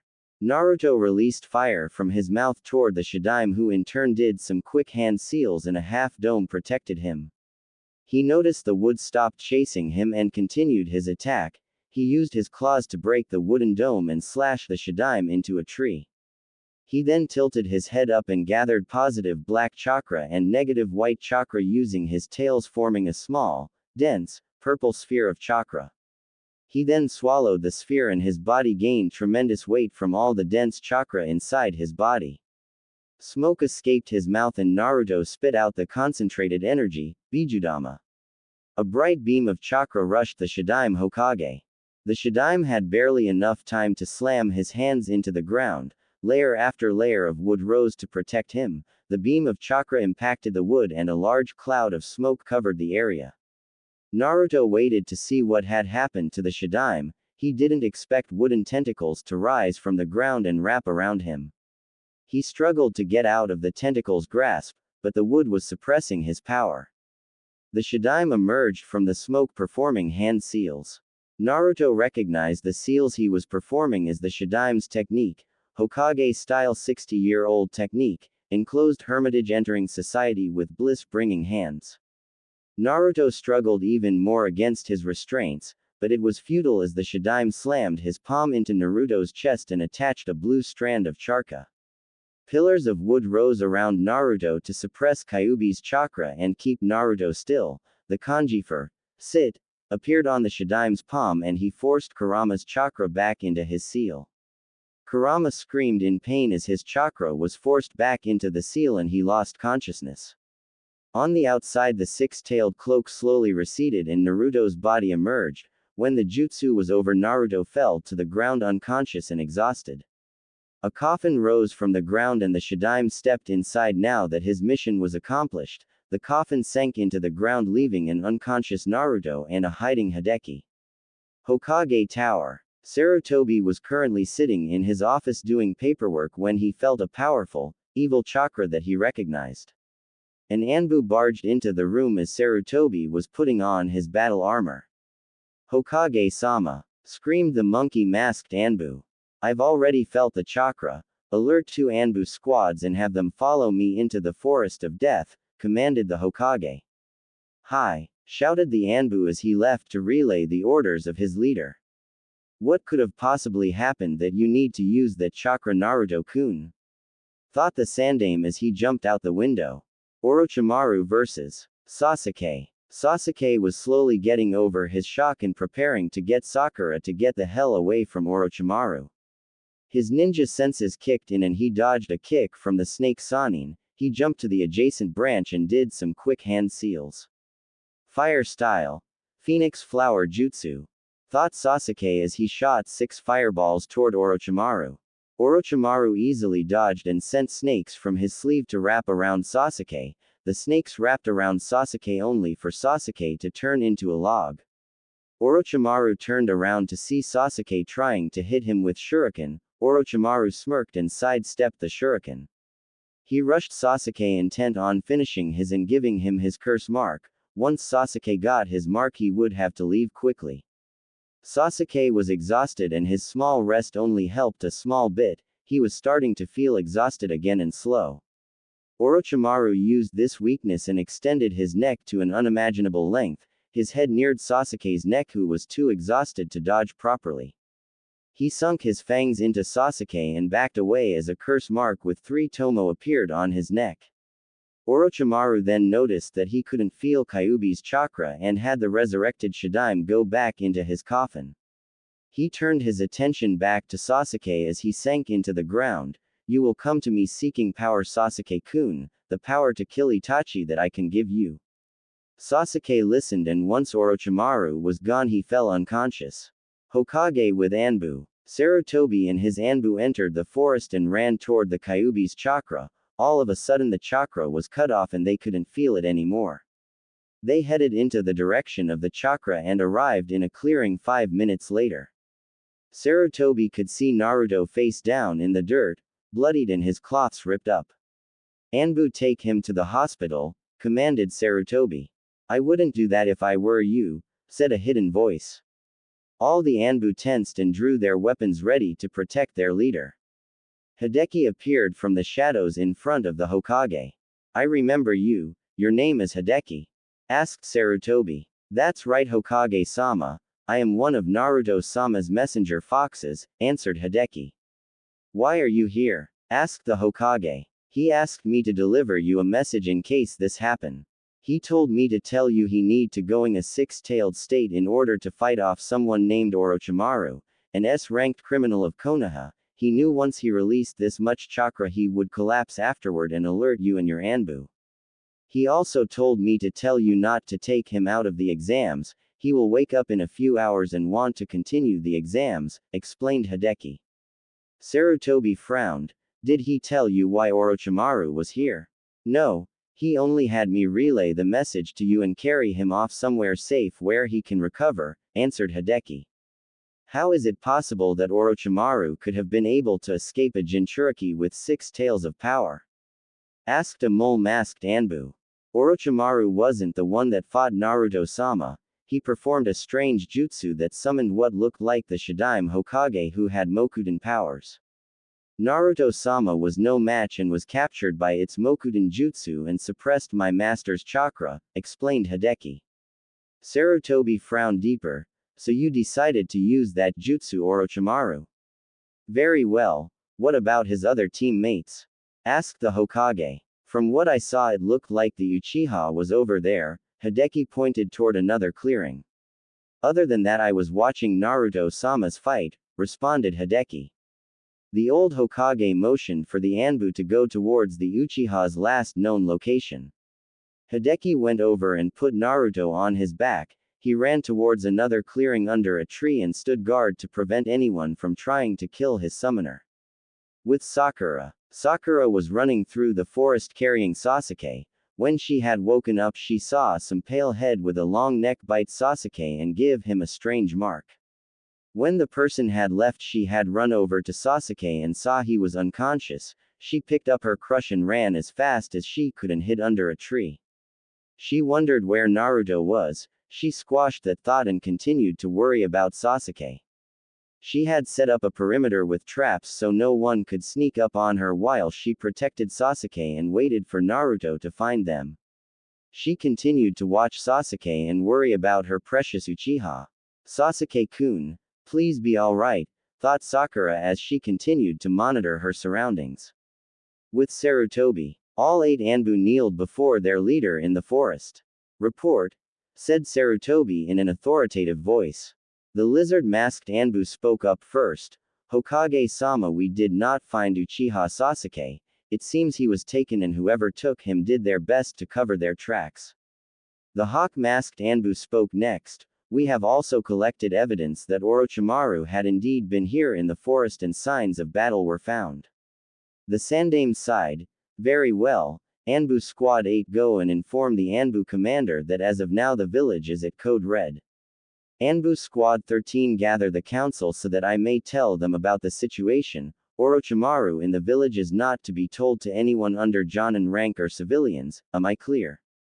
All the Anbu gave a hi and left to accomplish their orders. The Sandame was left to his thoughts.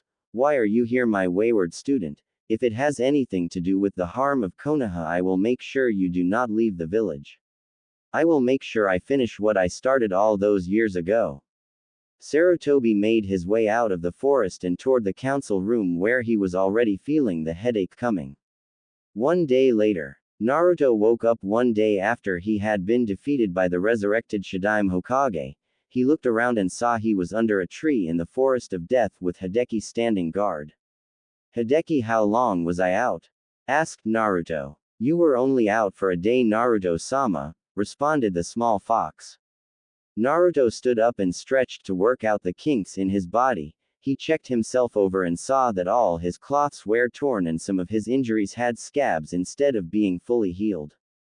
Naruto sat in a meditative position and went into his mindscape. Naruto entered his mindscape and found himself a forest. Except this forest wasn't filled with life, it was quiet and eerie. All the trees looked like they had been set on fire and was only left blackened from the flames. He looked in the distance and saw Kurama laying down unconscious with the seal around his neck. Looks like he was right when the Shadaime would have him knocked out, thought Naruto. Naruto then gave a sinister smirk and climbed onto Kurama's back. He then imagined pink bows and tied them on him, head and each of his tails. He then activated his Sharingan to memorize this moment and blackmail Kurama later. He then left his mindscape to continue the exams. Outside world, Naruto left his meditative position and turned to Hideki. Thanks Hideki for watching over me, you can go home now, said Naruto. Not a problem Naruto-sama, Hideki bowed before disappearing in a puff of smoke. Naruto quickly unsealed a new pair of cloths to replace his torn cloths. He was now wearing his black Anbu pants, a kunai holster, extra holsters for shuriken and scrolls, dark blue shirt, red and black jacket, and steel-plated gloves. Naruto looked around and had no idea where he was. He sniffed the air and caught the scent of Sakura. He jumped on the trees and made his way toward Sakura's direction. He arrived to what looked like a fight 15 minutes later. Sakura was being held by Huhi, the girl from the Oto team, while her teammates watched. Below the tree he could see Sasuke unconscious and Lee defeated a few feet from the one-eyed Oto genin. Instead of taking care of your hair like a useless civilian, you should have trained to be a shinobi. Now you're going to die, said the Oto Kunoichi as she positioned a kunai on her throat. Naruto threw a 3-pronged kunai at the Oto Kunoichi. The kunai buried itself in her leg and she screamed in pain. Ah, who the hell did that? She screamed as she released Sakura and tried to stop the bleeding. Naruto teleported to the kunai that had hit her. He then unsealed his katana and stabbed her through the chest before she could realize what had happened. Kin! Yelled Zaku. Well, what do we have here? The little Oto genin. I was wrong, you are strong. Well, as strong as Sakura, though I would take that as an insult and a compliment. Naruto was nonchalantly wiping the blood from his katana on Kin's jacket. Naruto! Yelled Sakura in relief. You bastard, I'll kill you! Yelled Zaku as he positioned his arms up. Decapitating airwaves. Deadly blasts of air left his hands toward Naruto. Naruto yawned and easily sidestepped the air. He smirked and ran toward Zaku. He would dodge as Zaku wasted chakra repeating the same attack over and over again. He appeared behind Zaku with his katana drawn. Unfortunately, Dosu had gotten near Naruto and activated his melody arm. Naruto fell to his knees as Dosu's attack affected his inner ear. Zaku smirked and pointed his arms at Naruto, intent on finishing the job. Naruto gained enough of his senses to dodge the attack sloppily and get a cut on his left arm and leg. He put some distance from the two and took some deep breaths. Since Kurama was still unconscious, he couldn't repair whatever Dosu's attack had done. Not bad. It looks like I have to be careful of that FC King arm of yours. It looks like you both use your arms for your attacks. I'll just have to rip them off, said Naruto with a smirk. Naruto gained most of his senses and started doing hand seals, fire style, phoenix flower jutsu. 10 fireballs headed toward the two Oto Genin. They were both separated and Naruto made 2 shadow clones to distract Zaku while he takes care of Dosu personally. He stood in front of Dosu and started making hand seals, earth style, earth flow spears. He slammed his hands into the ground and sharp spears of earth rose from the ground and almost impaled Dosu had he not jumped into the air. Unfortunately, Naruto had expected this and used his next attack. Fire style. Fireball jutsu. Yelled Naruto as a fireball hit Dosu in midair. Dosu had used a substitution to avoid Naruto's fireball and came up from behind. Dosu came up behind Naruto and activated his melody arm. He was surprised when Naruto exploded. Great clone explosion. I always wanted to try that, said Naruto as he jumped down from the tree. Naruto did some quick hand signs and called out his attack before Dosu could recover. Fire style. Burning ash. Naruto exhaled a cloud of ash and clicked his teeth to turn the ash into an inferno. When the fire cleared, it revealed a badly burned Dosu face down on the ground, but still breathing. As Naruto approached, he unsealed his katana and stabbed it through his melody arm. Dosu screamed in pain as the katana pierced his arm. You smell a lot like a certain snake I know. What do you know about Orochimaru? Asked Naruto. Dosu's eyes widened. I'll never tell you about Orochimaru-sama. Naruto smirked and sliced off Dosu's melody arm. Dosu screamed in agony as he lost a lot of blood from his severed arm. I'll ask again, what do you know about Orochimaru? Never. You're wasting your time, said Dosu defiantly. Naruto got annoyed. He then picked up Dosu and looked him in the eye. Naruto activated his Mangekyo Sharingan. Naruto used his Tsukuyomi on Dosu. After 10 hours in the Tsukuyomi world and 2 seconds in the real world, Dosu cracked. I'll tell you what you want to know, just stop for the love of Kami. Yelled Dosu. Naruto dropped Dosu and unsealed his katana again to put it at Dosu's throat. Talk, said Naruto in a serious voice. Orochimaru sent us here to kill Uchiha Sasuke and get into the final round of the Chunin exams. He also has an invasion planned using Oto with the help of Suna during the final round of the Chunin exams. He plans on releasing the Suna Jinchuriki during the round and have his forces invade from the outside of the village. That's all I know, I swear. Pleaded Dosu. Okay, now time to get rid of some loose ends, said Naruto as he prepared to kill Dosu. Dosu pleaded for his life until Naruto sensed an evil and foul chakra. Although not as evil and foul than Kurama's, it was still noticeable. Well, it looks like things got a lot more interesting, said Naruto with a smirk. He turned back to Dosu and activated his Kamui. He sucked in Dosu to join the Aim Genin, where they would both be used as Edo Tensei sacrifices. All of a sudden he received his shadow clone's memories, and from what he could tell, Orochimaru's curse seal had finally manifested and Sasuke was using its power to kill Zaku. He teleported to the kunai left over from his ambush of kin. When he arrived, he saw that Sasuke was trying to pull Zaku's arms off, while Sakura was yelling for him to stop.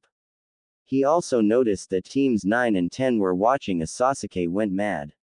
Sakura made a move to try and stop Sasuke, but Naruto stopped her by grabbing her hand.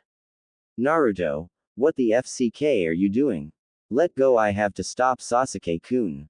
Yelled Sakura as she fought from Naruto's grip. No Sakura, this is the way the shinobi world is. It is covered in blood. Those who don't want to spill blood and bring death have no business being a ninja, said Naruto as he tightened his grip on Sakura. Naruto then turned his attention to Sasuke. Uchiha, hurry up and kill him so we can get to the tower and not be the last ones to get there. Don't worry, Dobi, I'll make this quick, said Sasuke with a maniacal grin. No, Sasuke-kun, don't do it. Don't be like Naruto, yelled Sakura as she continued to struggle out of Naruto's grip.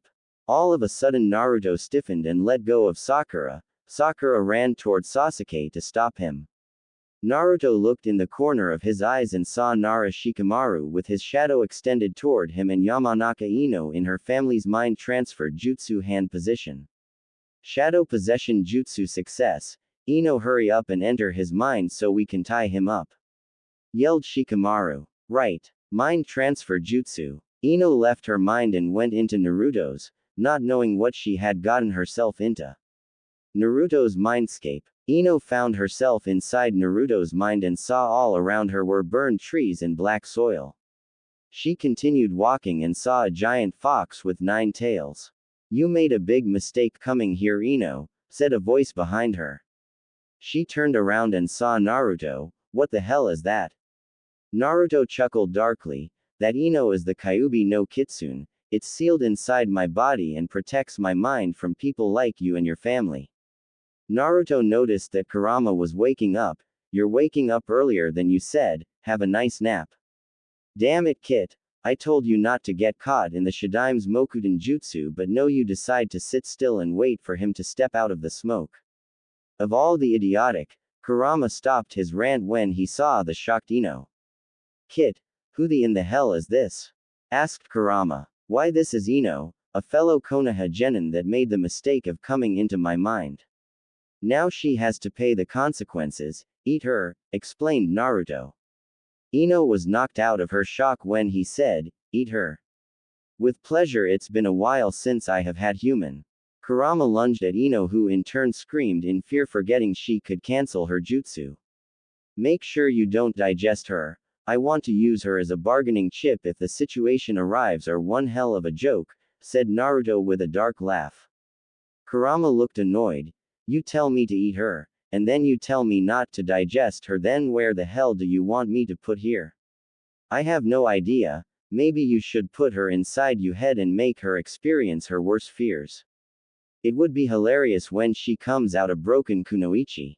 Kurama gave his own grin. Can I make her into a vegetable? No, I need her to be broken, but not that broken, said Naruto. Kurama gave a disappointed look. Way to take the fun out of it. Anyway, I should get going. Outside world. As Shikamaru and Choji watched in anticipation, Ino's body let out a piercing scream and went limp. Damn, that was weird having another person in my mind, said Naruto as he saw he was still caught in Shikamaru's shadow possession. Nara, you better release me before I kill you. We may be from the same village, but I can still kill you, threatened Naruto. What the hell did you do to Ino? Yelled Shikamaru. Naruto smirked. Why, whatever do you mean? I haven't touched her. You did something in your mind, otherwise she would be back in her body. Aren't you the smart one? Fine, I'll tell you what I did. But first you have to answer a question. Do you know what a Jinchuriki is? Asked Naruto. Shikamaru gave him a confused and angry look. No, I don't. What does this have to do with what you did to Ino? I'm disappointed. You seemed so smart, but it looks like I misjudged you. A Jinchuriki is a human who has had one of the 9 Biju that roam the world sealed inside of them. These Jinchuriki are very strong because they have an unlimited chakra source and are protected from people like the Yamanaka clan, explained Naruto. Shikamaru was sweating as his jutsu continued to weaken. How does it protect them from the Yamanaka? Naruto laughed. They have Biju trapped inside their minds. Nara, what do you think happens when a Yamanaka goes into the mind of a Jinchuriki? Shikamaru thought about it for a minute before going pale and whispering. What was that, Nara? Shikamaru spoke louder this time. They eat them. Ding, ding, ding, we have a winner. Turns out you are smart, Nara, said Naruto sarcastically. Shikamaru turned red with rage. Bring her back. What part of it don't you understand, Nara? She's gone, said Naruto. Shikamaru and Choji gave shocked faces until Naruto continued, but, I might be able to convince my tenant to spit her back up.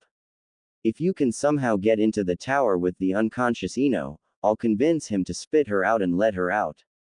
Choji had a hopeful look while Shikamaru had a scowl on his face. Fine, we'll do it, but you better hold your end of the deal. Choji picked up Ino's limp body and followed Shikamaru to the tower.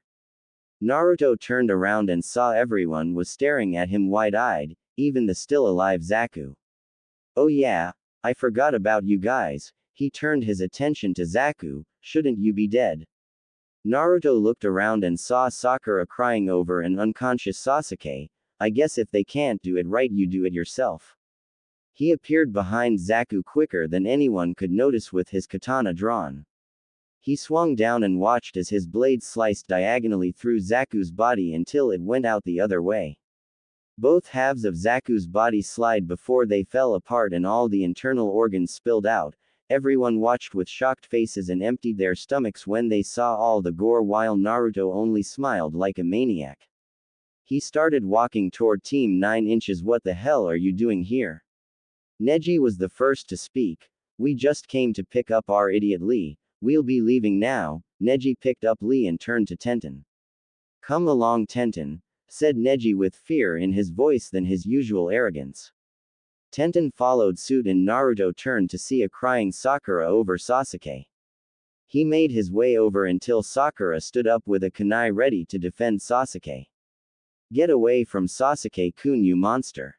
Yelled Sakura. Naruto only rolled his eyes. Of all the kunoichi in my class, one get you. Relax, you pink-haired whore. I'm not going to kill your precious Uchiha. I still need him if I want to advance to the next round.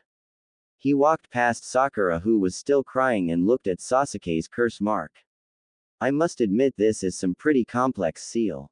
It has got all the necessary algorithms for a mind control seal, the algorithms for a chakra storage seal, and an algorithm for a chakra transformation seal. Overall, Orochimaru can't have created this himself. There must be a seal master helping him. I wonder who. He was knocked out of his thoughts when Sakura came up next to him. Do you know what that is? Asked Sakura in an unusually subdued tone. He looked at her and mentally sighed in relief. It's a curse seal from Orochimaru, an S-rank criminal from Konoha. The seal indicates that it controls Sasuke's mind and takes his chakra while converting it into something more powerful than his regular chakra. Help me take him under the tree so I can seal it away from his body. Sakura nodded and helped move Sasuke under the tree again. He summoned a shadow clone and ordered it to go to the compound and get the items necessary for the sealing. The clone obeyed and left in a yellow flash.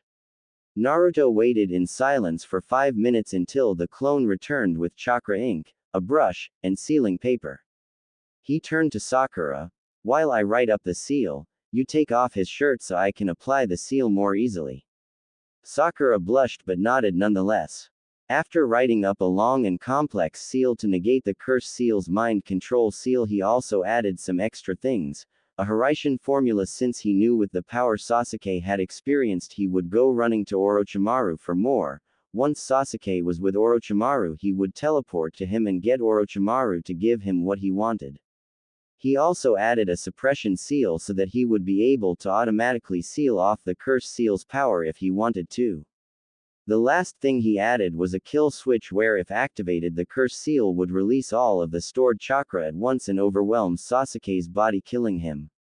He finished the seal and made his way over to an unconscious Sasuke and a blushing Sakura.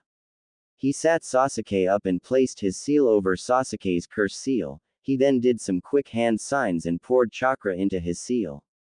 4-star darkness seal, said Naruto as the seal left the paper and crawled onto Sasuke's skin. When he lifted the paper, he saw that Sasuke's seal was surrounded with what looked like 2 overlapping stars with seal algorithms instead of ink lines. He then created a shadow clone to go to the tower and plant a Hiraishin kunai near the entrance so they wouldn't have to deal with any other teams on the way there. There, it's done. We'll rest here until he wakes up, then we'll go to the tower. Sakura only nodded and continued to watch over Sasuke as Naruto just leaned back on the tree root and closed his eyes thinking, I wonder what Karen-chan is doing. Namikaze clan compound. Karen was walking around the enormous house, exploring the house. The previous day she had explored the training grounds in the basement, today she was exploring the second floor. When she had finally reached the last room she hadn't explored, she opened the door and was surprised with what she saw. Clones at least 50 running around the large room looking through books and taking notes. One of the clones noticed her and walked over. Can I help you, Karen-chan? Asked the clone. Karen blushed slightly at the clone. I was just exploring the house. What is this place? This is the library, study. It's where the clones do research on new techniques and sealing methods for the boss. Right now we are trying to find a way of improving two of boss's techniques, but it's really tough finding a solution, explained the clone. Maybe I can help. I'm getting bored walking around the house, said Karen. Sure, it wouldn't hurt having a new mind helping. Since we clones are basically the same mind, you might be able to find something we couldn't, replied the clone. Come with me so I can show you the techniques we are trying to improve. The clone led Karen outside to the training grounds and created 4 shadow clones. He ordered them to perform the futon, Rasenshuriken. The clones did as instructed and 2 threw the attack, which in turn dissipated into thin air. The other 2 ran toward a tree where the jutsu exploded into a large dome of wind that left nothing but a crater. You see our dilemma. The jutsu is very destructive, but it can't be thrown, so the boss will get hurt every time he uses it. Interesting. What about the other jutsu? Asked Karen. The clone nodded and created 4 more shadow clones with the same instructions, but instead to create the Kaden, Rasenmultiv fire style, spiraling multiv. Let's put some distance between ourselves, said the clone as he led Karen away. The first 2 clones performed the jutsu and tried to throw it, but it exploded and left a small crater in the ground. They turned to the other 2 who thrust the attack into a tree. The attack exploded and created a dome of red and white flames that left behind a large crater and scorched the surrounding earth. This one has a similar problem, except this one had a larger destructive power, so thrusting this into an enemy would be suicide. We have already done enough chakra control that we would be able to do medical ninjutsu, but we still cannot throw the jutsu. We are out of options and we aren't finding any other, explained the clone. Karen put a hand on her chin and hummed in a thinking matter before she came to a realization. Have you ever thought about using natural energy? Asked Karen. We already thought of that and it sounded like a good idea. The only problem was that to learn how to harness natural energy you have to go to Mount Myoboku and undergo sage training. If the boss by some miracle was able to sign the toad summoning contract, he would have to give up his fox contract. Also, it would be easier for Konoha to track him since the toads are loyal to Konoha and could report him movements once he leaves the village, explained the Naruto